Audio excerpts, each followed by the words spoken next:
ॐ नमो भगवते वासुदेवाय। ॐ नमो भगवते वासुदेवाय। ॐ नमो भगवते वासुदेवाय। हरे कृष्णा। आप सभी को दंडवत प्रणाम।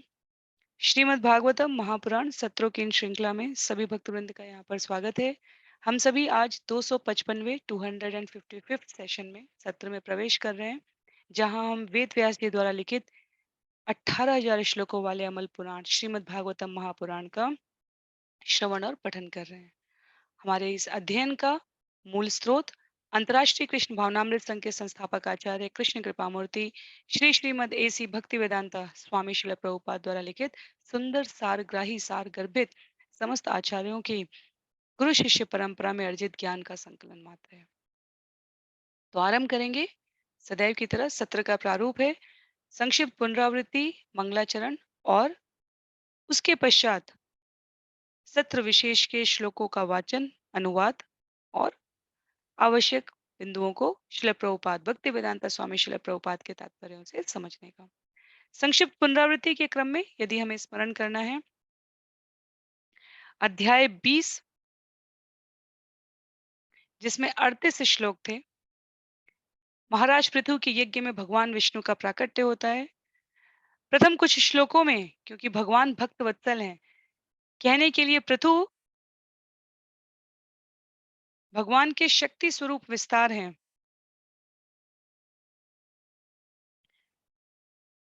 पर यदि हम विवेक पूर्वक देखें तो जैसे हम बड़े हो जाते हैं, जैसे जैसे बड़े होते जाते हैं, बचपन की स्मृतियां, मधुर स्मृतियां या आने वाले वंश की पीढ़ी के जो नवजात शिशु हैं, जो बड़े होते हुए घर के सदस्य हैं, उनके साथ बिताए गए समय हमारे लिए अत्यंत महत्व के होते हैं।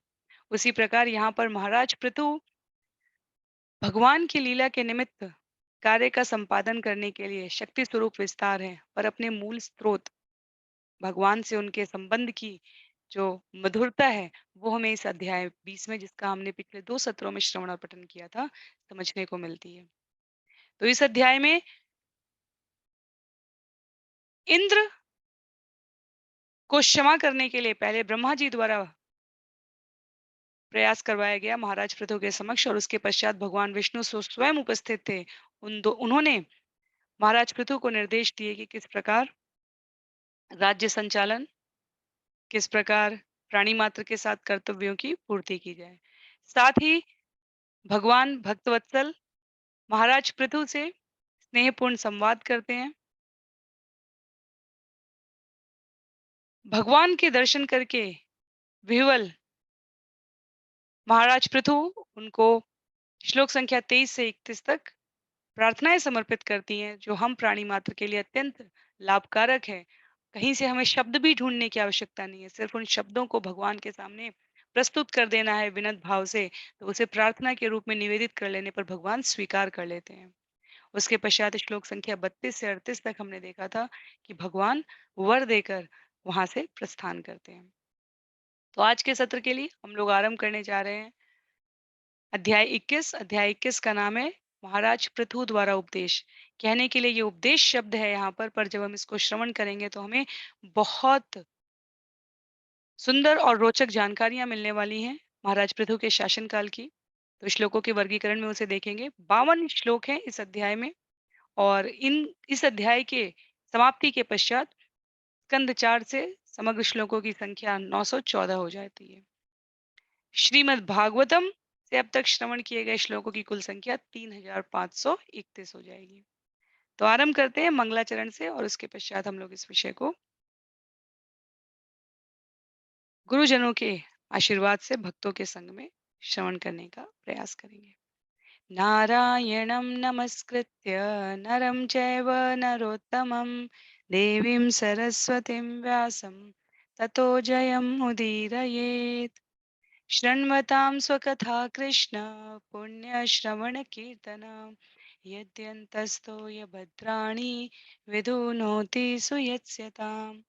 नष्टप्रायेष्व भद्रेषु नित्यं भागवत सेवया भगवत्युत्तमश्लोके भक्तिर्भवति नैष्ठिकी ॐ अज्ञानतिमिरान्धस्य ज्ञानाञ्जनशलाकया चक्षुरुन्मीलितं येन तस्मै श्रीगुरुवे नमः मूकं करोति वाचालं पङ्गुं लङ्घयते गिरिं यत्कृपातमहं वन्दे परमानन्दमाधवं वाञ्छाकल्पतरुभ्यश्च कृपा सिन्धुभ्य एव च पतितानां पावनेभ्यो वैष्णवेभ्यो नमो नमः जय श्री कृष्ण चैतन्य प्रभो नित्यानंद श्री अद्वैत गदाधर श्रीवासादि गौर भक्तवृंद हरे कृष्णा कृष्ण कृष्णा हरे हरे हरे राम राम राम हरे हरे हरे कृष्णा कृष्ण कृष्णा हरे हरे हरे राम राम राम हरे हरे हरे कृष्णा। तो पुनः आप सभी को दंडवत प्रणाम। आरंभ करते हैं 255वें सत्र में स्कंद 4 अध्याय 21 जिसका नाम है महाराज पृथु द्वारा उपदेश। इस अध्याय में 52 श्लोक है। श्लोक संख्या 1 से लेकर 10 तक नागरिकों द्वारा महाराज पृथु का स्वागत किया गया है। श्लोक संख्या 11 से लेकर 20 तक मैत्रेय द्वारा पृथु के शासन, संरचना, शारीरिक लक्षणों और संभाषण का वर्णन है। श्लोक संख्या 21 से लेकर 36 तक पृथु महाराज का नागरिकों को निर्देश है। श्लोक संख्या 37 से 44 तक पृथु द्वारा ब्राह्मणों और वैष्णवों की महिमा प्रस्तुत की गई है। और अंतिम 8 श्लोकों में श्लोक संख्या 45 से लेकर 52 तक नागरिकों द्वारा पृथु की प्रशंसा की गई है। तो एक एक श्लोक का वाचन करते हुए उसका अनुवाद और तात्पर्यपूर्ण व्याख्या हम यहाँ पर श्रवण करेंगे। जिनके पास पुस्तक है सदैव की तरह मेरा विनम्र अनुरोध है आपसे पुस्तकों का प्रयोग करें। अन्य सभी की सुविधा के लिए यहाँ स्क्रीन पर प्रस्तुत करते हैं श्लोक। जहां से भी आप श्रवण कर रहे हो वाचन अवश्य करने का प्रयास करें। संस्कृत के श्लोक सभी प्रकार की नकारात्मकता को नष्ट करते हुए जीवन में शुद्ध स्वच्छ सकारात्मक वायु का संचार करते हैं। आरंभ करते हैं स्कंद 4 अध्याय 21 महाराज पृथु द्वारा उपदेश। मैत्रेय उवाच मौक्तिके कुसुमस्त्रिभिः मौक्तिके कुसुमस्त्रिभिः दुकूले स्वर्णतोरणे महासुरभिः धूपे मंडितम तत्र तत्र वे। महर्षि मैत्रेय ने विदुर से कहा, जब राजा ने अपनी नगरी में प्रवेश किया तो उसके स्वागत के लिए नगरी को मोतियों, पुष्पहारों, सुंदर वस्त्रों तथा सुनहरे द्वारों से सुंदर ढंग से सजाया गया और सारी नगरी अत्यंत सुगंधित धूप से सुवासित थी। तो यज्ञ समाप्त हो गए थे। विष्णु के रूप में स्वयं उपस्थित होकर भगवान ने वर प्रदान किया था। सुंदर स्तुति प्रार्थना महाराज पृथु द्वारा निवेदित किया गया था। इंद्र का जो श्लाघनीय जो कृत्य वहां पर बताया गया है वो भी समाप्त हो गया है। और अब जब भगवान के दर्शन हो जाए, जीवन में भगवान का वरदान प्राप्त हो जाए, भगवान की कृपा प्राप्त हो जाए तो सर्वत्र सुंदरता और सुगंधि ही व्याप्त हो जाती है। तो यहाँ पर हम देखें नगरी प्रवेश किया है तो नगर सुंदर है। जो मोती पुष्पहार सुंदर वस्त्र हैं सभी के आगे सुंदर शब्द प्रयोग हुआ है। और यहाँ तक कि सारी नगरी सजाने का ढंग और धूप सुवासित जो है वो भी सुगंधित है। तो पूरे वातावरण का वास्तव में इस सुंदर शब्द का जो हमें तात्विक अर्थ निकालना है वो ये है कि जब जीवन में भगवान को हम स्थान देते हैं, समय देते हैं, ध्यान देते हैं तो सभी कुछ जो पूरा वातावरण है उसका आध्यात्मिकीकरण हो जाता है। तो महाराज पृथु की राजधानी इस समय बिल्कुल आध्यात्मिक रूप से सुंदर हो चुकी है। श्लोक संख्या 2 में चंदना अगरुतो याद्र रथ्या चत्वर मार्गवत पुष्टाक्ष तो पुष्टाक्षत फलस्तोक में लाजै अर्चिभिर्चितम् चन्दनागुरुतो यात्र रथ्या चत्वरमार्गवत् पुष्पाक्षतफलैस्तोमे लाजे अर्चिभिः अर्चितम्। नगर भर की गलियां, सड़कें तथा छोटे पार्क चंदन तथा अर्गजा के सुगंधित जल से सींच दिए गए थे और सर्वत्र समुचे फलों, फूलों, भिगोए हुए अन्नों, विविध खनिजों तथा द्वीपों के अलंकरणों से सजे थे। सभी मांगलिक वस्तुओं के दृश्य उपस्थित कर रहे थे। जहाँ भगवान है, वहाँ भाग्य की देवी श्री लक्ष्मी निवास करती है। जहाँ श्री निवास करती है, वहाँ सभी कुछ मंगल कारक है। और अन्न से लेकर खनिज, दीप से लेकर फल, फूल से लेकर अनेकों प्रकार के अलंकरण युक्त पदार्थ गलियों में, सड़कों पर, छोटे पार्क में सभी जगह उपस्थित होकर मंगल कारक दृश्य उपस्थित कर रहे हैं। तो भगवान के स्वागत के लिए नागरिकों द्वारा, महाराज पृथु के स्वागत के लिए नागरिकों द्वारा ये व्यवस्था की जा रही है। श्लोक संख्या 3 में सवृंदे कदलीतंभे पूगपोते परिष्कृतम् तरुपल्लवमालाभिः सर्वतः समलंकृतम्। चौराहों पर फलों तथा फूलों के गुच्छे एवं केले के खंभे तथा सुपारी की टहनियां लगाई गई थी। यह सारी सजावट मिलकर अत्यंत आकर्षक लग रही है। तो हमारे सभी प्रकार के मांगलिक उत्सवों में, व्यवहार में,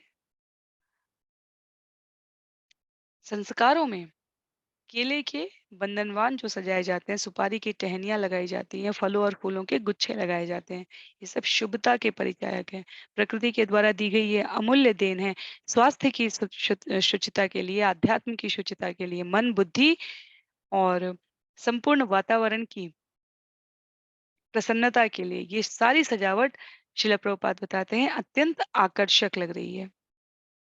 श्लोक संख्या 4 में प्रजातम दीपबलिभिः संभृताशेषमङ्गले अभियुमष्टकन्या च मुष्टकुण्डलमण्डिला मण्डिता प्रजातं दीपबलिभिः संभृताशेषमङ्गले अभियुमृष्टकन्या च मृष्टकुण्डलमण्डिता। जब राजा ने नगर में प्रवेश किया तो समस्त नागरिकों ने दीप, पुष्प तथा दधी जैसे अनेक मांगलिक द्रव्यों से उनका स्वागत किया है। राजा की अगवानी अनेक सुंदर कन्याओं ने भी की, जिनके शरीर विविध आभूषणों से सुशोभित थे और जिनके कुंडल परस्पर टकरा रहे थे। पुनः महाराज का स्वागत वैदिक सभ्यता के अनुसार श्रील प्रभुपाद लिखते हैं किसी विशिष्ट अतिथि की तरह किया जा रहा है। तो जितने मांगलिक प्राकृतिक पदार्थ हैं, अविवाहित कन्याएं, ऐसा नहीं है कि विवाहित कन्याएं शुभता की परिचायक नहीं होती, पर जैसे हम सभी नवरात्रि की महिमा जानते हैं और आगामी दिवसों में आने वाली भी है, तो शिल प्रभुपाद यहाँ तात्पर्य कहते हैं शुभ माना जाता है। अविवाहित कन्याएं सभी प्रकार से शुद्धता की परिचायक हैं, सुंदर वस्त्रों और आभूषणों से सज्जित करके मांगलिक सदस्याओं के रूप में समाज में। तो ये एक विधि, एक परंपरा है शास्त्रीय समाज में। अविवाहित को सम्माननीय भिन्न प्रकार से कहा जा रहा है और विवाहित स्त्रियों की शुभता, उनकी उपस्थिति के मंगल कारक तत्वों का वर्णन भी हमारे शास्त्रों में अनेकों प्रकार पे किया है। भगवान राम जब जनकपुर में उपस्थित होते हैं तो ऊपर ऊपर बड़ी बड़े ऊपर ऊंची ऊंची अटारियों से विवाहित स्त्रियों द्वारा कहा गया उनके ऊपर पुष्पों का सुंदर छिड़काव किया जाता है। भगवान कृष्ण जब द्वारका में प्रवेश करते हैं, मथुरा में प्रवेश करते हैं, तो इन सभी स्थानों पर मांगलिक रीति रिवाजों की अग्रगणी भूमिका निभाने वाली माताओं, स्त्रियों द्वारा विशिष्ट अतिथि के रूप में सम्मान किया जा रहा है। तो यहाँ पर श्रील प्रभुपाद लिखते हैं कि सज्जित शास्त्र सदैव जो बहुमूल्य है, जो मंगल कारक है, जो सम्माननीय है, उसी की साज सज्जा पर विशेष ध्यान दिया जाएगा। तो आचार्यों ने अनेकों स्थानों पर इसको कहा भी है, यत्र नारेस्तु पूज्यन्ते रमन्ते तत्र देवता। शास्त्र इस प्रकार से स्त्रियों के सम्मान की, स्त्रियों के द्वारा दूसरों के सम्मान की, इस मंगलकारी विधि की यहाँ पर पुष्टि कर रहे हैं। श्लोक संख्या 5 में शंख दुंदुभि घोषेण ब्रह्म घोषेण चर्त्विजाम् विवेश भवनं वीर स्तूयमानो गतस्मय। जब राजा ने महल में प्रवेश किया तो शंख तथा दुंदुभियां बजने लगी। पुरोहित गण वैदिक मंत्रों का उच्चारण करने लगे और बंदी जन विभिन्न प्रकार से स्तुति गान करने लगे, किंतु इतने स्वागत समारोह के बावजूद राजा पर रंच मात्र भी प्रभाव नहीं पड़ा। तो यहाँ पर जो नागरिक हैं उनके द्वारा महाराज पृथु का स्वागत किया जा रहा है। तो अभी तक नागरिकों द्वारा प्रस्तुत भाव का वर्णन था और अब यहाँ पर राजा द्वारा इस पर कैसे प्रतिक्रिया दी गई है। श्रील प्रभुपाद तात्पर्य में लिखते हैं कि राजा को स्वयं के शानदार ऐश्वर्यमय ढंग से किए गए स्वागत पर किसी प्रकार का गर्व नहीं हुआ और वास्तव में शक्तिशाली तथा ऐश्वर्यवान महापुरुष कभी गर्व करते भी नहीं हैं।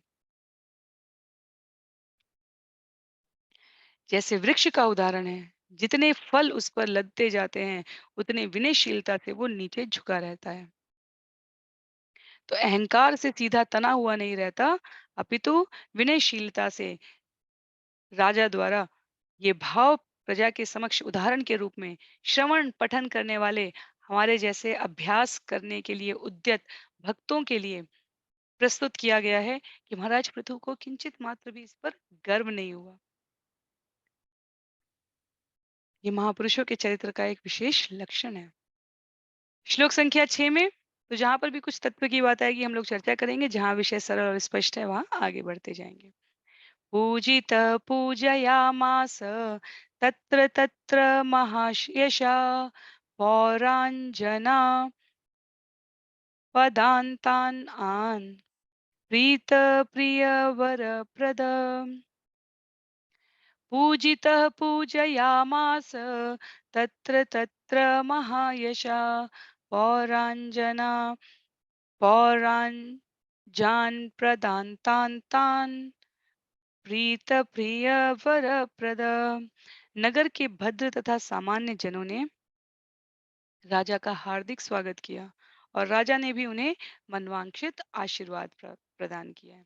तो भद्र और सामान्य दोनों ही, जैसे कहीं पर भी जब कोई मुख्य व्यक्ति विशिष्ट अतिथि पहुंचता है तो पहले भद्र जन उस राज्य के, उस शहर के, उस नगर के, उस देश के जो सबसे विलक्षण रूप से प्रसिद्ध व्यक्ति होते हैं वो किसी विशिष्ट अतिथि के स्वागत के लिए आगे होते हैं। उसके पश्चात क्रमशः तो ये प्रोग्रेशन होता है, ये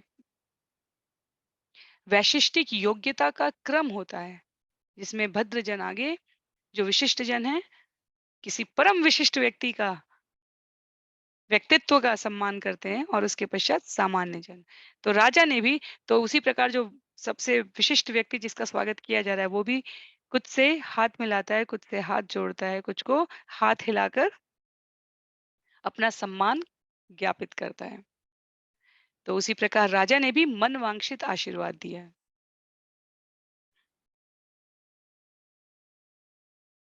श्लोक संख्या 7 में स एवमादीनि अनवद्य चेष्टित कर्माणि भूयांसि महान् महत्तम कुर्वन् शशास अवनिमण्डलं यश स्फीतं निधायारुरुहे परम पदम्। राजा पृथु महानतम से भी महान महापुरुष थे, अतः वे सबों के पूज्य थे।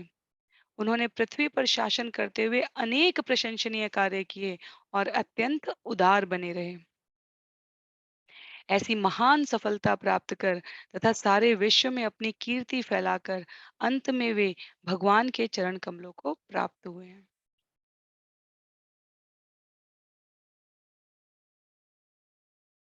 तो महाराज पृथु यहाँ पर कोई साधारण व्यक्तित्व नहीं है, अब तक हम सबको इसका ज्ञान हो चुका है। और मनुष्य रूप में लीला करने के लिए आए भगवान के पार्षद शक्ति स्वरूप विस्तार के रूप में उन्होंने ऐसे कार्य किए जो सर्वत्र प्रशंसनीय थे। इसके बावजूद वो अत्यंत उदार बने रहे। तो जीवन में शरीर रूप में उन्होंने महान सफलताएं प्राप्त करके पूरे विश्व में कीर्ति पताका फहरा दी।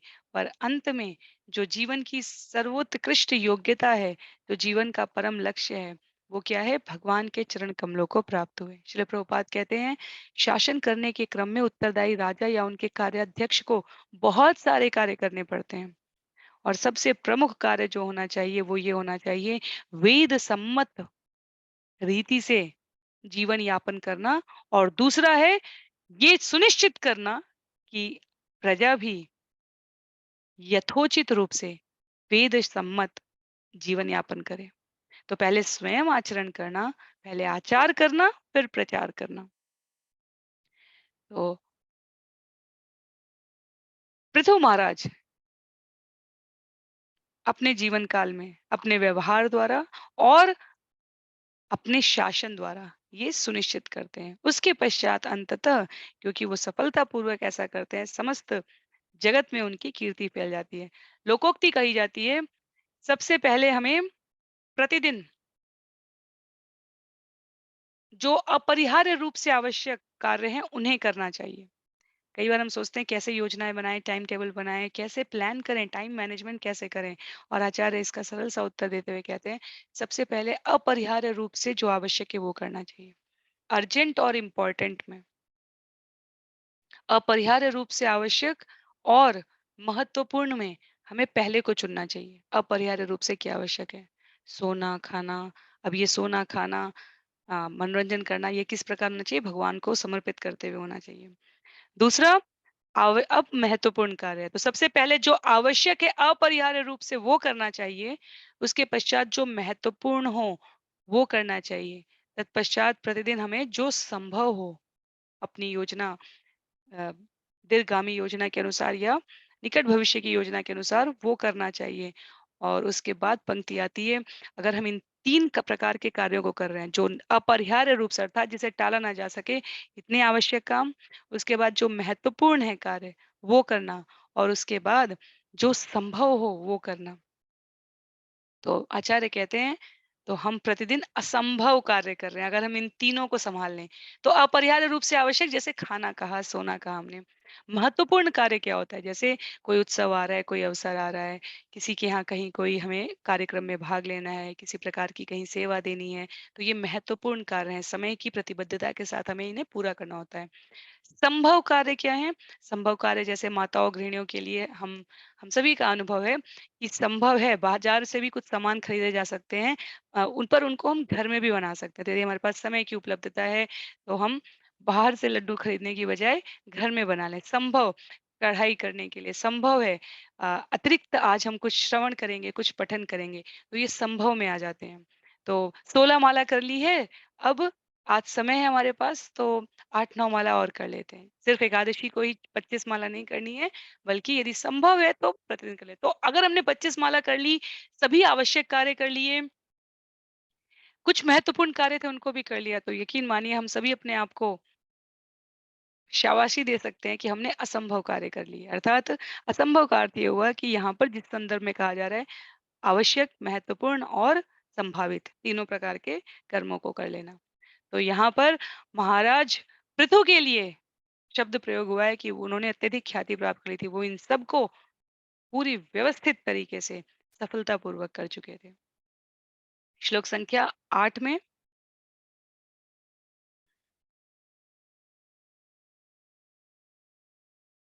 सूत उवाच तदादिराजस्य यशो वृजिम्बितम् गुणे अशेषे गुणवत्सभाजितम् शता महाभागवत सदस्पते कौशारविं प्राह गृणन् समर्चयन्। सूत गोस्वामी ने आगे कहा, हे ऋषियों के नायक शौनक जी, संसार भर में अत्यंत योग्य, महिमा मंडित तथा जगत भर में प्रशंसित आदि राजा पृथु के विविध कार्यों के विषय में मैत्रेय ऋषि को इस प्रकार कहते हुए सुनकर महान भक्त विदुर ने अत्यंत विनीत भाव से उनकी पूजा की और उनसे निम्नानुसार प्रश्न किया। तो यदि हम स्मरण करना चाहें तो यहाँ संवाद सूत गोस्वामी शौनकादि ऋषियों के साथ नैमिषारण्य के जंगल में 1000 वर्षों तक चलने वाले यज्ञ के लिए कर रहे हैं। उस संवाद में सूत गोस्वामी कभी सुखदेव गोस्वामी और महाराज परीक्षित की वार्ता बताते हैं, कभी मैत्रेय मुनि और महाराज विदुर की महात्मा विदुर की प्रार्थना बताते हैं, कभी ब्रह्मा और नारद का संवाद बताते हैं, कभी जो दो अन्य पात्र हों उनकी कथा व्यक्त कर रहे हैं। कथा आरंभ जहाँ से हुई है श्रीमद् भागवतम की, वहां सूत गोस्वामी और शौनकादि ऋषि हैं, जो नैमिषारण्य के जंगल में उपस्थित होकर प्राणी मात्र के कल्याण के लिए यज्ञ कर रहे हैं। तो यहाँ पर कहा गया कि विदुर और मैत्रेय का संवाद है। जब मैत्रेय ने ये कहा कि और इस प्रकार वो अत्यधिक ख्याति प्राप्त करके वापस धाम को लौट गए, तब इतना सुंदर वर्णन सुनकर विदुर द्वारा पहले स्तुति की गई है महाराज पृथु की, पूजा की गई है और फिर उनसे प्रश्न किया जा रहा है। तो श्लोक संख्या 9 में विदुर पूछते हैं प्रश्न। विदुर उवाच स अभिषिक्त पृथु विप्रे लब्धा शेष सुरार्हण बिभ्रत्स वैष्णवं तेजो बाहवोर्याभ्याम दुदोहगाम। विदुर ने कहा, हे ब्राह्मण मैत्रेय, यह जानकर अत्यंत हर्ष हो रहा है कि ऋषियों तथा ब्राह्मणों ने राजा पृथु का राज्याभिषेक किया। सभी देवताओं ने उन्हें अनेक उपहार दिए और उन्होंने स्वयं भगवान विष्णु से शक्ति प्राप्त करके अपने प्रभाव का विस्तार किया। इस प्रकार उन्होंने पृथ्वी का अत्यधिक विकास किया। तो जब भी हम प्रश्न पूछते हैं, पहले हम ये स्पष्ट कर देते हैं कि हमें क्या स्मरण है, हमने क्या समझा, और उसके बाद हम अपनी आगे की जिज्ञासा प्रस्तुत करते हैं। बिल्कुल वैसे ही महात्मा विदुर यहाँ पर मैत्रेय ने अब तक महाराज पृथु के संदर्भ में जो व्याख्यान दिया है, उसको समराइज्ड फॉर्म में, कंडेंस फॉर्म में, संक्षिप्त रूप में प्रस्तुत करते हुए कि ये बात तो मुझे समझ में आ गई है, पर अब मेरी कुछ और जिज्ञासाएं हैं। तो विदुर यहाँ पर उसको निवेदित कर रहे हैं। श्लोक संख्या 10 में कहते हैं,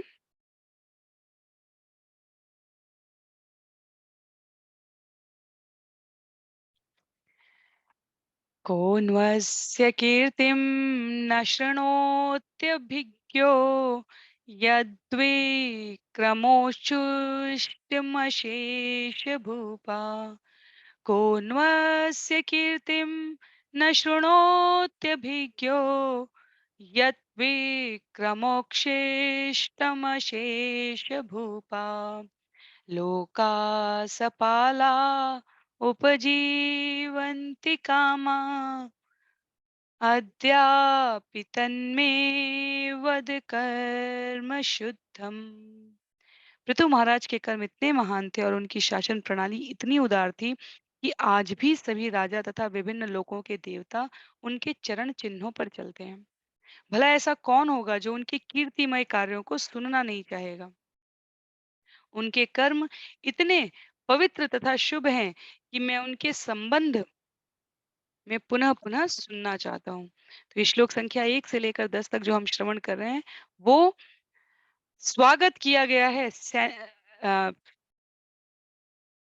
सैनिकों, विशेष भद्रजनों और सामान्य नागरिकों द्वारा महाराज पृथु का। उसके पश्चात महाराज पृथु के कार्यों का संक्षिप्त वर्णन करके मैत्रेय मुनि ने कहा कि वो अपनी लीला समाप्त करके गए। तो विदुर इस चर्चा को, क्योंकि ये भक्त की चर्चा है, इसे आगे बढ़ाना चाहते हैं, तो इसलिए उन्होंने इस प्रकार से अपने भावोद्गार यहाँ पर प्रस्तुत किए। तो श्लोक संख्या 11 से लेकर 20 तक मैत्रेय द्वारा पृथु के शासन, शारीरिक संरचना और संभाषण का वर्णन किया गया है। क्यों किया गया है? क्योंकि यदि हम देखें तो श्लोक संख्या 10 में मैत्रेय मुनि कहते हैं, मैत्रेय मुनि के को महात्मा विदुर कहते हैं, ऐसा कौन होगा जो उनके कीर्तिमय कार्यों को सुनना नहीं चाहेगा। उनके कर्म इतने पवित्र और शुभ हैं कि मैं उन्हें बार-बार सुनना चाहूँगा। तो अब बिल्कुल संक्षिप्त में मैत्रेय ने इस प्रकार समाप्त कर दिया, तो विदुर कहते हैं कि मैं उनकी कीर्ति सुनना चाहता हूँ, मैं उनके कार्यों के बारे में और सुनना चाहता हूँ। श्लोक संख्या 11 में मैत्रेय उवाच गंगा यमुनयो नद्यो अन्तराक्षेत्रम् आवसन् आरब्धानेव बुभुजो भोगान् पुण्यजिहासया। मैत्रेय ऋषि ने विदुर से कहा, हे विदुर, राजा पृथु गंगा तथा यमुना इन दो महान नदियों के मध्यवर्ती भूभाग में रहते थे। वे अत्यंत ऐश्वर्यवान थे। अतः ऐसा प्रतीत होता था मानो अपने पूर्व पुण्यों के फल को कम करने के लिए ही प्रारब्ध से प्राप्त संपत्ति का भोग कर रहे थे। ये बहुत ही रोचक उपमा है और बहुत ही रोचक प्रस्तुति है। क्या कहा जा रहा है कि हम सारे सुंदर कर्म, सकाम कर्मों के परिणाम में जब हम करते हैं तो क्या करते हैं, हम अपना प्रारब्ध बना रहे हैं। पिछले प्रारब्ध को हम इस जन्म में भोग रहे हैं और इस जन्म में जो कर्म कर रहे हैं उससे हम अपना अगला प्रारब्ध बना रहे हैं।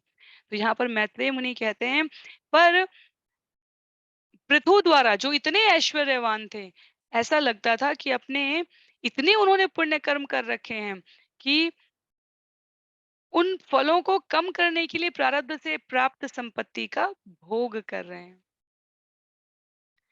तो ये जो यहाँ पर उपमा प्रस्तुत की गई, ये वास्तव में इस संदर्भ में समझने के लिए है कि महान पुरुष, उदाहरण के लिए यहाँ पर महाराज पृथु, अपने समस्त ऐश्वर्य जो उन्हें प्राप्त होते हैं, प्रारब्ध जिसे यहाँ पर कहा जा रहा है, वो भगवत कृपा है। और हमें विस्मरित नहीं करना चाहिए कि महाराज पृथु शक्ति स्वरूप विस्तार है, शक्त्यावेश अवतार है। तो वो स्वाभाविक रूप से जो कुछ भी आनंद स्वरूप भोग के लिए स्वीकृत कर रहे हैं, वो एक प्रकार से उनकी इंद्रिय भोग की प्रवृत्ति से नहीं, अपितु उनकी भगवान होने की सामर्थ्यवान ऐश्वर्य से जोड़ने की हमें आवश्यकता है।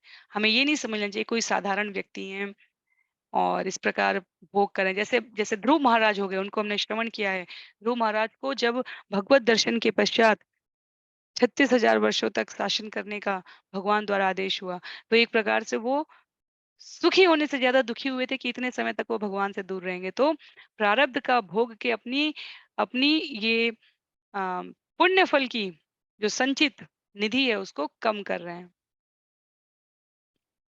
तत्पश्चात श्लोक संख्या 12 में सर्वत्रास्खलितादेश सप्तद्वीपैकदण्डध्रे अन्यत्र ब्राह्मणकुलात् अन्यत्र अच्युतगोत्रत। महाराज पृथु चक्रवर्ती राजा थे और इस भूमंडल के सातों द्वीपों पर शासन करने के लिए राजदंड धारण करने वाले थे। उनके अटल आदेश का उल्लंघन साधु जनों, ब्राह्मणों और वैष्णवों के अतिरिक्त कोई नहीं कर सकता था। तो भूमंडल के सात द्वीप उस समय के रचना को सुस्पष्ट करते हुए शिल प्रभुपाद कहते हैं, एशिया, यूरोप, अफ्रीका, उत्तरी अमेरिका, दक्षिणी अमेरिका, ऑस्ट्रेलिया और ओशिनिया। तो आधुनिक युग में यदि लोगों को ऐसा लगता है कि वैदिक काल में, पूरा ऐतिहासिक काल में अमेरिका या संसार के अन्य भूभागों का दूसरे भौगोलिक प्रदेश में रहने वाले लोगों को पता नहीं था, तो ये सच नहीं है। पृथु महाराज ने पूरे ऐतिहासिक काल से कई हजार वर्ष पूर्व शासन किया है और स्पष्ट उल्लेख है कि उस काल में संसार के सभी भागों का ना केवल पता था, अपितु पृथु निर्विवाद रूप से उस पर शासन भी कर रहे थे। उसके पश्चात जहां पृथु रहते थे वो निश्चित रूप से भारत रहा होगा, क्योंकि यहाँ कहा गया है अभी गंगा तथा यमुना नदियों के द्वाबे में, उनके द्वीप के मध्य के निवास में स्थान स्थान में निवास करते थे और उसे ब्रह्मावर्त कहा जाता था। इसे ही आधुनिक काल में पंजाब या उत्तरी भारत का भूभाग कहा जाता है, श्रील प्रभुपाद तात्पर्य में कह रहे हैं। तो इस प्रकार यहाँ स्पष्ट हो रहा है कि कभी भारत के राजाओं ने समूचे संसार पर राज्य किया है और उनकी संस्कृति वैदिक थी। तो शास्त्रों को अध्ययन इतिहास को इस धारणा को सुस्पष्ट करता है। धरती अचानक से आई, उल्काखंड टकराए, ये बिल्कुल बिल्कुल निर्विवाद रूप से त्याज्य तर्क है। जीव क्रमशः गति के नहीं, ब्रह्मा जी की रचना में पृथ्वी पहले दिन से, आध्यात्मिक कथाओं में जहाँ वराह देव ब्रह्मा गर्भोदक सागर से निकाल कर स्वयंभू मनु को दे रहे हैं कि जीवों के संवर्धन के लिए आप इस स्थान का प्रयोग करें। तो पृथ्वी पहले दिन से सुव्यवस्थित है, जीव पहले दिन से 84 लाख योनियों में जन्म ले रहे हैं। ये सब बातें हमें आधुनिक विज्ञान नहीं समझा सकता, पर हमें विश्वास पूर्वक यहाँ से श्रवण करके इसे समझना चाहिए। तो सुंदर तात्पर्य श्रील प्रभुपाद ने दिया है यहाँ पर।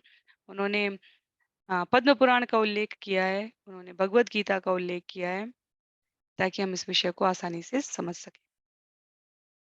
तत्पश्चात श्लोक संख्या 13 में एकदासीत महासत्र दीक्षा तत्र दिवोकसाम समाजो ब्रह्मर्षिणां च राजर्षिणां च सत्तम। पुनः वर्णन आता है, एक बार राजा पृथु ने एक महान यज्ञ संपन्न करने का व्रत लिया, जिसमें ऋषि ब्राह्मण स्वर्गलोक के देवता तथा बड़े बड़े राज ऋषि एकत्र हुए हैं। तो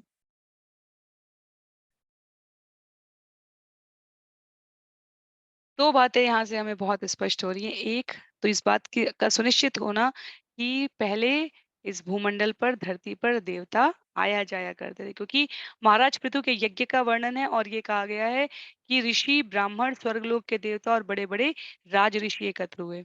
तो अनेक महापुरुष उच्च लोगों की यात्रा करते थे। द्वापर में भी हमने अर्जुन और युधिष्ठिर के लिए भी ये बातें सुनी है।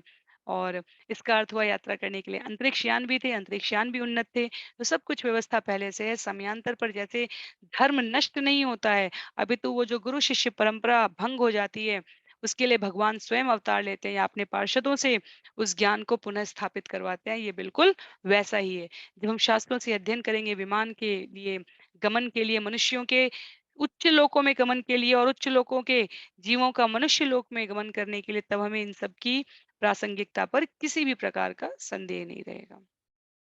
श्लोक संख्या 14 में तस्मिन् अर्हत्सु सर्वेषु स्वर्चितेषु यथार्हत उत्थित सदसो मध्ये ताराणाम उड़ुराट इव।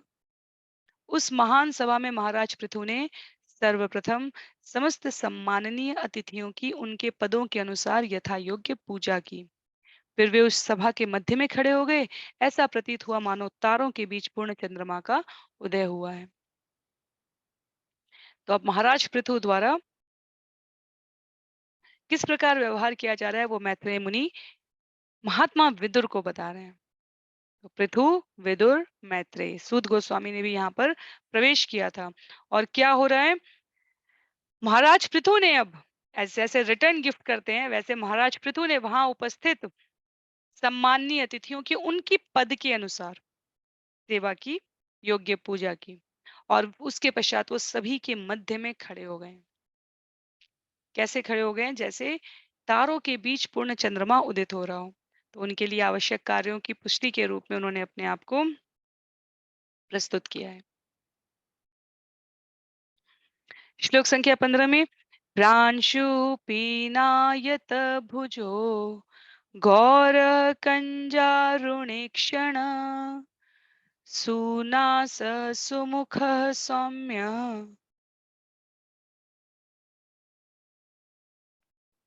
पीनांस सुद्विजस्मित।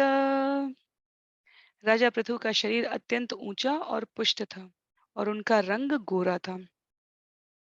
उनकी बाहें पूर्ण तथा चौड़ी और नेत्र उदीयमान सूर्य के समान चमकीले थे।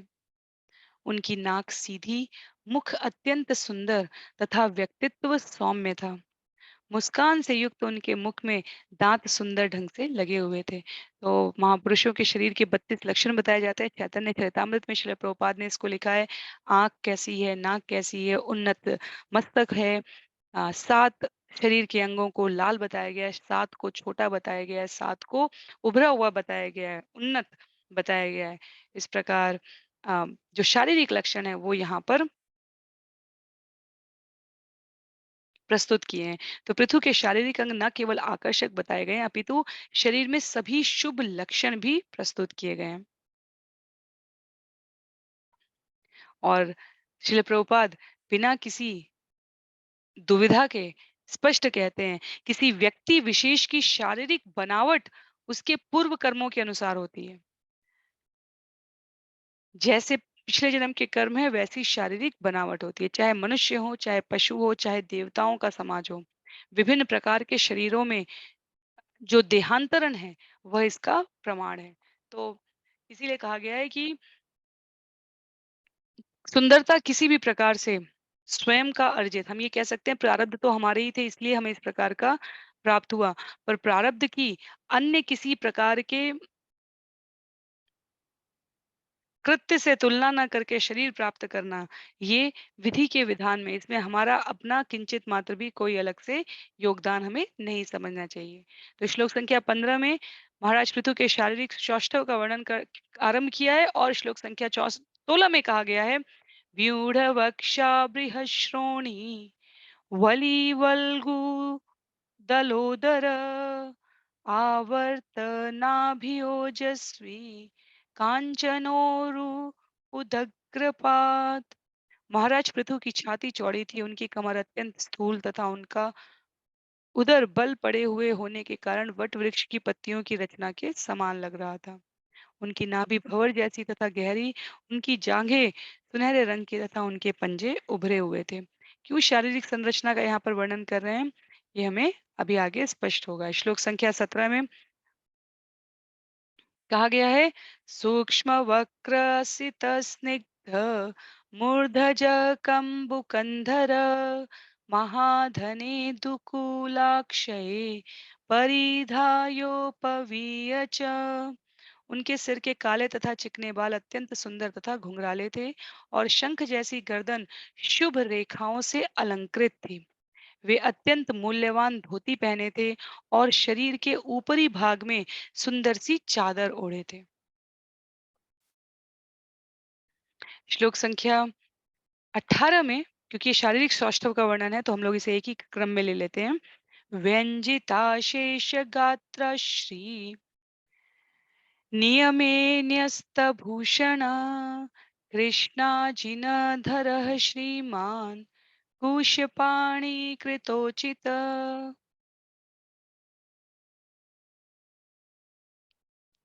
चूंकि महाराज को यज्ञ संपन्न करने के लिए दीक्षित किया जा रहा था, अतः उन्हें अपने बहुमूल्य वस्त्र उतारने पड़े थे, जिससे उनका प्राकृतिक शारीरिक सौंदर्य दृष्टिगोचर हो रहा था। उन्हें काला मृगचर्म पहने तथा उंगली में कुश वलय पैती पहने देखना अच्छा लग रहा था, क्योंकि इससे उनकी शारीरिक कांति बढ़ गई थी। ऐसा प्रतीत होता है कि यज्ञ के पूर्व महाराज पृथु समस्त विधि सम्मत कृत्य संपन्न कर चुके थे। तो जब महात्मा विदुर द्वारा उनके संबंध में सब कुछ श्रवण करने की जिज्ञासा प्रस्तुत की गई, तो मैत्रेय मुनि ने बिल्कुल जैसे हम किसी स्थान विशेष की महिमा का वर्णन करते हैं, प्राकृतिक दृश्य की सुंदरता को बताते हैं, वैसे यहाँ पर व्यक्ति के रूप में विस्तार पूर्वक श्रवण करने की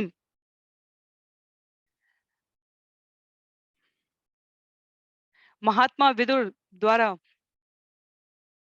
विनती सुनकर मैत्रेय मुनि भगवान के शक्त्यावतार वेश में महाराज पृथु के शारीरिक सौंदर्य से इसका वर्णन आरंभ करें। क्यों? क्योंकि यहाँ वस्तु व्यक्ति के स्थान के रूप में वर्णन करने के लिए स्वयं महाराज पृथु हैं। और महाराज पृथु वास्तव में अम, जैसे भगवान को इतना सुंदर श्रृंगार क्यों किया जाता है? क्योंकि जीव आकर्षित हो सके, उस सच्चित आनंद को अनुभव में ला सके। वैसे ही महाराज पृथु के शारीरिक कांति का इस प्रकार से वर्णन उनकी दिव्यता को, शाश्वत अभिव्यक्ति को, प्रस्तुति को और मनोरम बनाने के लिए किया जा रहा है। तो श्लोक संख्या 19 में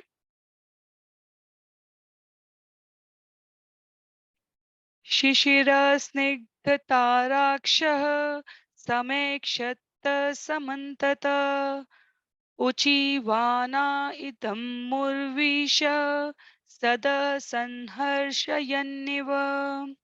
सभा के सदस्यों को प्रोत्साहित करने तथा उनकी प्रसन्नता को बढ़ाने के लिए राजा पृथु ने ओस से नम आकाश में तारों के समान नेत्रों से उन पर दृष्टि फेरी और फिर गंभीर वाणी में उनसे कहा।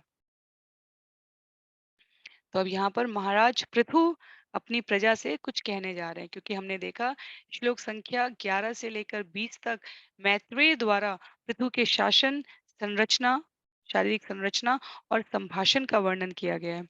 तो श्लोक संख्या 21 से 36 तक पृथु महाराज का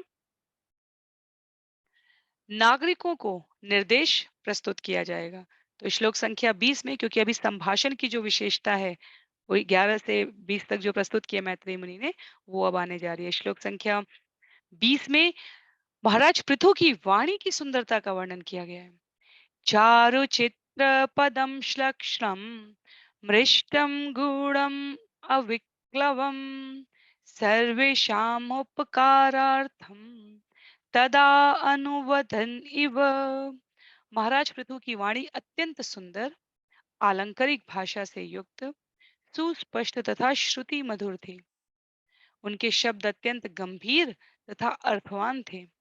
ऐसा प्रतीत हो रहा था मानो वे बोलते समय परम सत्य संबंधी अपनी निजी अनुभूति व्यक्त कर रहे थे, जिससे वहां पर उपस्थित सभी लोग लाभ उठा सके। तो जब भी हम संभाषण करते हैं, इसकी एक बहुत बड़ी विशेषता है। यदि हम संवाद कर रहे हो और जिससे संवाद कर रहे हो उसकी ओर ना देख रहे हो, हम अन्यत्र कहीं और देखकर बात कर रहे हो, यदि हम संभाषण कर रहे हैं पर जो विषय पर हम अपनी प्रस्तुति दे रहे हैं,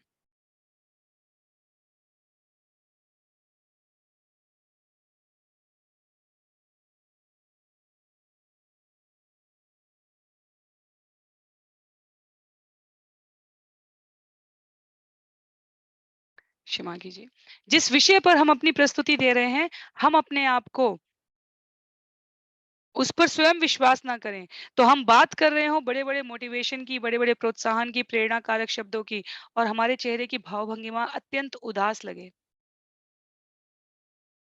निराशाजनक लगे, तो जो श्रोता हैं, जो श्रवण कर रहे हैं, जो सामने से देख रहे हैं, क्या वो उन विचारों से प्रभावित हो पाएँगे? नहीं हो पाएँगे। तो इसलिए वाणी की यहाँ पर, जिसे तप कहा गया है, अनेकों प्रकार के तप में वाणी का तप भी आता है। और वाणी के तप को यहाँ पर वर्णन करते हुए महाराज पृथु के संबंध में कहा जा रहा है, उनकी भाषा सुस्पष्ट है, श्रुति मधुर है, सुनने में अत्यंत मधुर है। उनके शब्द गंभीर और अर्थवान है। हो सकता है कि हम बड़े ही उत्साहजनक तरीके से बोल रहे हों। हो सकता है कि हम बहुत ही सुस्पष्ट बोल रहे हैं, पर हम जो बोल रहे हैं उसका कोई अर्थ नहीं है। तो ये महत्वहीन हो जाता है। तो हमारे जो संवाद करने की शैली होनी चाहिए, जिसे बड़े-बड़े सेमिनार्स, मोटिवेशनल वेबिनार्स में इंटरव्यू देने जाते समय जैसे कहा था, जिस विषय पर प्रश्न पूछा जा रहा है, उस पर हम स्वयं अपने उत्तर देते समय स्पष्ट, गंभीर, अर्थवान तरीके से उन शब्दों में विश्वास करने वाले दिखने चाहिए, ताकि सभी लोग उसका लाभ उठा सकें। तो पहले शारीरिक सौंदर्य का, उसके पश्चात संभाषण का वर्णन करते हुए यहाँ पर मैत्रेय मुनि महाराज पृथु के कृत्यों के बारे में बता रहे हैं। तो हम लोग पहुंच रहे हैं श्लोक संख्या 21 पे, जहां 21 से 36 तक पृथु महाराज का नागरिकों को निर्देश वर्णन किया गया है। क्या कहा गया है श्लोक संख्या 21 में? राजोवाच सभ्या शृणुत भद्रं वः साधवो य इहागता सत्सु जिज्ञासुभिर्धर्मम् आवेद्यम स्वमनीषितम्। राजा पृथु ने कहा, हे सभासदों, आप सबका कल्याण हो। जितने भी महापुरुष इस सभा में उपस्थित हुए हैं, वे मेरी प्रार्थना को ध्यान पूर्वक सुने। जो भी व्यक्ति वास्तव में कुछ जानने का इच्छुक हो, वह भद्र जनों की इस सभा के समक्ष अपना निश्चय प्रस्तुत करें। तो साधव महाराज पृथु यहाँ पर सभी उपस्थित सभासदों को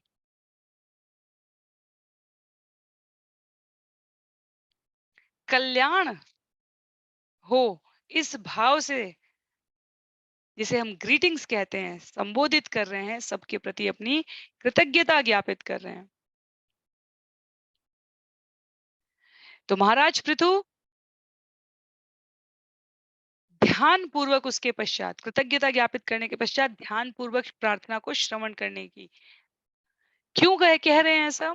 क्योंकि जब हम सफलता के ऊंचे क्रम में बढ़ते जाते हैं, तब उस स्थान पर अनेकों प्रकार के प्रतिद्वंदी भी उपस्थित होते हैं। और जैसे हमने मीटिंग बोर्ड्स की मीटिंग में अनेकों प्रकार के जो भी जहाँ पे भी समितियों में चर्चा की है, हमने देखा होगा कि भिन्न-भिन्न व्यक्ति के भिन्न-भिन्न विचार हो सकते हैं। तो महाराज पृथु कहते हैं सभी का स्वागत है, सभी महत्वपूर्ण है, पर मेरी प्रार्थना को ध्यानपूर्वक सुनें। यदि आप कुछ भी जानने के इच्छुक हैं, तो भद्रजनों की सभा में अपने विचार को प्रस्तुत करें। ये नहीं कि आप मीटिंग्स में कुछ ना कहें, समिति में कुछ ना कहें और बाहर आकर अपना रोष दें। ये भी हो सकता था, वैसे भी किया जा सकता है, कुछ सुनते नहीं है, कुछ ये लोग करते नहीं है, नहीं आप उसका भाग बनिए। तो महाराज पृथु वास्तव में स्वयं को राजा प्रस्तुत करने के लिए नहीं, वो अधिकार दिखाने के लिए नहीं, अपितु सत्यपरक विनीत भाव से स्पष्ट करते हुए जो उनके विशिष्ट जीव होने के लक्षण हैं, सभी उपस्थित भद्रजनों से उनके विचार भी प्रस्तुत करने का अनुरोध कर रहे हैं। क्या कह रहे हैं? श्लोक संख्या 22 में कहते हैं, अहम दंडधरो राजा प्रजानामह्य योजित रक्षितावृत्तिदि स्वेषु सेतुषु स्थापिता पृथक। राजा पृथु ने आगे कहा, भगवत कृपा से मैं इस लोक का राजा नियुक्त हुआ हूँ और मैं प्रजा के ऊपर शासन करने, उसे विपत्ति से बचाने तथा वैदिक आदेश से स्थापित सामाजिक व्यवस्था में प्रत्येक की स्थिति के अनुसार उसे आजीविका प्रदान करने के लिए यह राजदंड धारण कर रहा हूँ। बहुत सारी महत्व की बातें हैं इस एक श्लोक में। राजा के रूप में, मुखिया के रूप में, अधिकारी के रूप में, बॉस के रूप में, स्वामी के रूप में हमारी क्या विचारधारा होनी चाहिए, क्या कर्तव्य होने चाहिए, कैसा आदान-प्रदान होना चाहिए, उसकी स्पष्टता है यहाँ पर। तो राजा भगवान का प्रतिनिधि कहा गया है मनुष्यों में और भगवान द्वारा अपने लोक विशेष के हित के लिए नियुक्त किया जाता है। धरती का राजा होता है, स्वर्ग का राजा होता है, नीचे अतल, तल अतल, सुतल, तलातल, महितल, ऊपर पितृलोक सभी में एक प्रमुख होता है। जैसे पितृलोक में प्रमुख हमने श्रवण किया था अर्यमा को। तो उसी प्रकार से यहाँ पर नियुक्त होने के पश्चात वो कहते हैं इसमें मेरा अपना कोई भाव नहीं है। नियुक्त होने के पश्चात क्या-क्या करूँगा? प्रजा के ऊपर शासन करना, विपत्ति से बचाना, वैदिक आदेश से सामाजिक सभ्यता व्यवस्था को स्थापित करना और उन्हें आजीविका देना। किसी भी राज्य में जितने अधिक व्यक्ति श्रमहीन तरीके से जीवन यापन कर रहे होंगे, वृद्धों की, स्त्रियों की भी कुछ हद तक और शिशुओं की, बच्चों की, कुछ युवाओं की जो क्रम कम है उम्र में अभी, उनकी बात नहीं की जा रही है। पर समाज में जितनी श्रमहीनता रहती है, उतनी स्वच्छंदता आती है। जितनी स्वच्छंदता आती है, उतनी शास्त्रों से मुड़ने की, उनका श्रवण अनुसरण ना करने की प्रवृत्ति आती है। तो महाराज पृथु यहाँ पर अपने माध्यम से प्रत्येक शासक को, अधीक्षक को, स्वामी को, बॉस को निर्देश दे रहे हैं कि आजीविका प्रदान करना कि अवसर उपलब्ध कराना, आजीविका प्रदान करने का अर्थ है अवसर उपलब्ध कराना। हमने आजीविका प्रदान कर दी, उसके पश्चात भी कोई कर्म ना करे तो क्या? तो इसलिए कहा गया नहीं सुप्तस्य सिंहस्य प्रविशन्ति मुखे मृगा। सामने तक हम आजीविका ले आएँ और यदि कोई करने का इच्छुक ना हो, तो वो विषय दूसरा है। पर यहाँ पर उदाहरण के स्वरूप महाराज पृथु कहते हैं कि इतने कार्य जो मैं भगवान के प्रतिनिधि के रूप में नियुक्त हुआ है अपने प्रजा का शासन करने के लिए, वैदिक सभ्यताओं का, संस्कृतियों का, अवधारणाओं का पालन करवाने के लिए, आजीविका प्रदान करने के लिए मैंने ये राजदंड धारण किया है। और क्या कहते हैं श्लोक संख्या 23 में, तस्य में तत् अनुष्ठानात् यानाहु ब्रह्मवादिन लोका स्युः काम संदोहा यस्य तुष्यति दिष्टदृक्। महाराज पृथु ने कहा मेरा विचार है कि राजा के कर्तव्य पालन करने से मैं वैदिक ज्ञान के वेत्ताओं द्वारा वर्णित अभीष्ट उद्देश्य प्राप्त कर सकूंगा। यह गंतव्य निश्चय ही भगवान की प्रसन्नता से प्राप्त होता है, जो समस्त नियति का दृष्टा है। तो महाराज पृथु कहते हैं, मैंने राजदंड धारण किया है अपनी प्रजा के कुशल संचालन के लिए, वैदिक सभ्यता आदर्शों मूर्तिमान प्रतीकों का पालन करने और करवाने के लिए, आजीविका प्रदान करने के लिए। और मेरा ऐसा विश्वास है, क्या कहते हैं, कि राजा के कर्तव्य का पालन करने में जो वैदिक ज्ञान के वेत्ताओं द्वारा वर्णित उद्देश्य है, इस जीवन का परम उद्देश्य क्या है, भगवत धाम को वापस जाना, उसे मैं प्राप्त कर सकूंगा। क्यों? क्योंकि ऐसा करने से निश्चय ही भगवान की प्रसन्नता मिलेगी। वेदों के वचन भगवान के वचन हैं, ब्रह्म है, और इनको प्रस्तुत करने से, इनको विचार में, इनको व्यवहार में लाने से, विचार करके व्यवहार में लाने से भगवान की प्रसन्नता प्राप्त होती है, जो भगवान कोई और नहीं, समस्त नियति के दृष्टा हैं, तो समस्त नियति के प्रणेता है। श्रील प्रभुपाद ने बहुत सुंदर यहाँ पर तात्पर्य दिया है, और इसी बिंदु को अलग अलग स्थानों से संकलित करके उन्होंने प्रस्तुत किया है। श्लोक संख्या 24 में, यह उद्धरेत करम राजा प्रजाधर्मेषु अशिक्षयन् प्रजानां शमलं भुङ्क्ते भगं च स्वं जहाति सः। कोई राजा जो अपनी प्रजा को वर्ण तथा आश्रम के अनुसार अपने अपने कर्तव्यों को करने की शिक्षा न देकर उनसे केवल कर और उपकर वसूल करता है, उसे प्रजा द्वारा किए गए अपवित्र कार्यों के लिए दंड भोगना पड़ता है।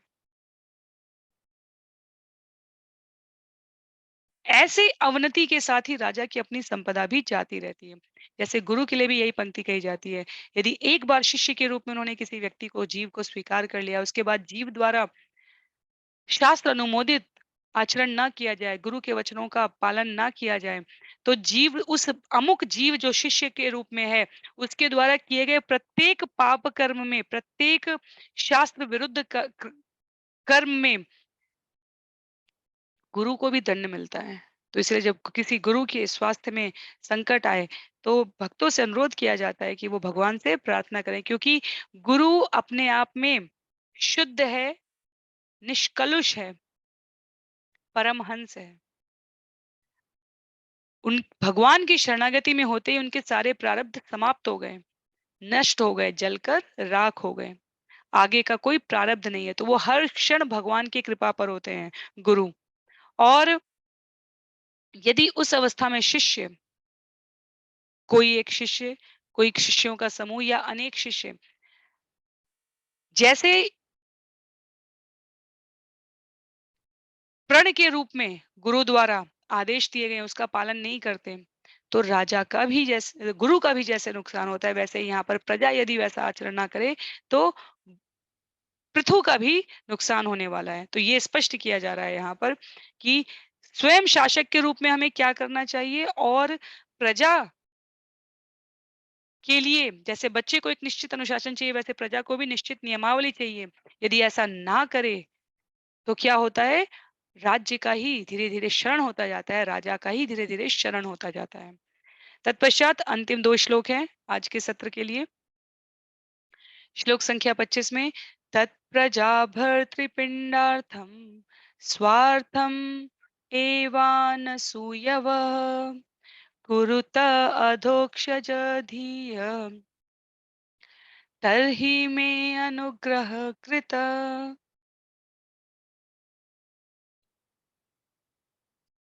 पृथु महाराज ने आगे कहा था, प्रिय प्रजाजनों, तुम्हें अपने राजा की मृत्यु के बाद उसके कल्याण के लिए वर्ण तथा आश्रम की अपनी अपनी स्थितियों के अनुसार अपने अपने कर्तव्यों का उचित ढंग से पालन करना चाहिए, और उसके साथ ही अपने हृदयों में भगवान का निरंतर चिंतन करना चाहिए।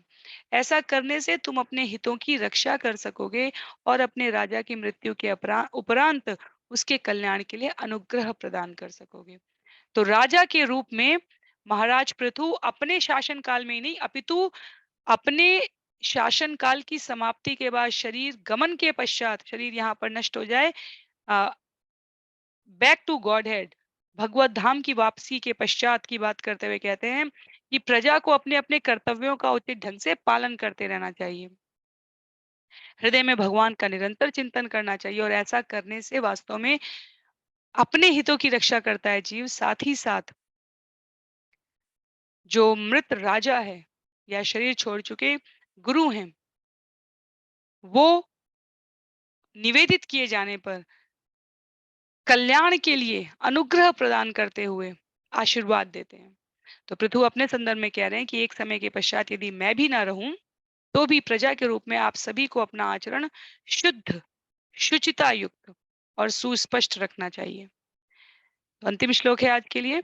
यूयं तत् अनुमोदध्वम् पित्रदेव ऋषयो अमला कर्तुः शास्तु अनुज्ञातु तुल्यं यत् प्रेत्य तत्फलम्।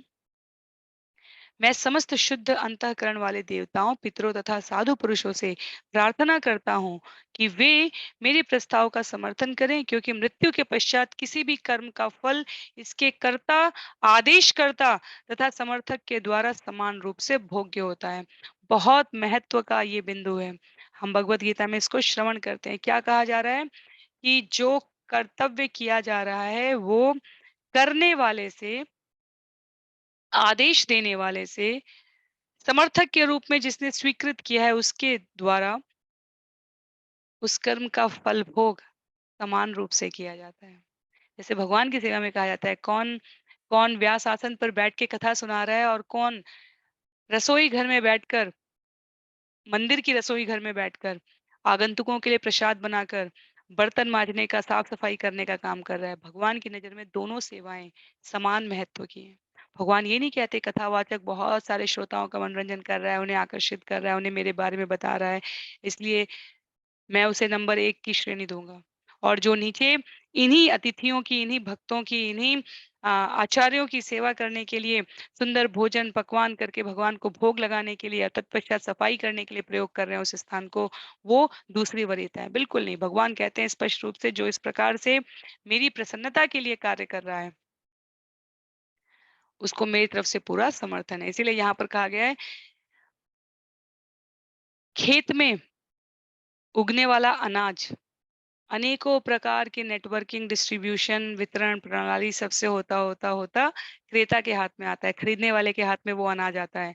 और जब हम उसे पकाकर बिना भगवान को भोग लगाए स्वयं स्वीकार कर लेते हैं, अपनी इंद्रियों की तुष्टि कर लेते हैं, पर भगवान की इंद्रियों की तुष्टि नहीं कर रहे हैं हम, तो वहां पर अन्न उपजाने वाले किसान से लेकर वितरण प्रणाली से गुजरते हुए जितने झूठ, द्वेष, अ, अनाचार युक्त कर्तव्य, ये जितने जीवों की किसान द्वारा किए जाने पर खेत में जीव जीव उनकी मृत्यु होती है, उन सब का समान रूप से भोग्य प्राप्त करना होता है जीव को।